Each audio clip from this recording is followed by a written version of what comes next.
మరి ప్రభుత్వ భూముల్ని బడాబాబులకి దారాదత్వం చేస్తున్నటువంటి పరిస్థితి మనందరికీ తెలిసిందే.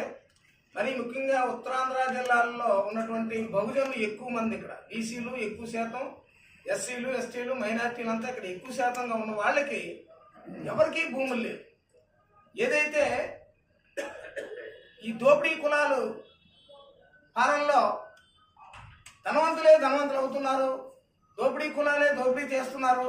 వాళ్ళ విశాఖపట్నం మొత్తం సిటీలో ఉన్నటువంటి మొత్తం భూములు, భీములు కానీ, పెందుర్తి కానీ, అలాగే గాజువాక్ కానీ, మొత్తం సిటీకి ఆనుకొని ఉన్నటువంటి వందలాది వేలాది ఎకరాలు ఇవాళ బడాబాబులు మరి క్యాపిటలిస్టుల చేతుల్లోని ఇవాళ భూములన్నీ ఉన్నాయి. ఇది చాలా చాలా చాలా విచారించాల్సిన విషయం.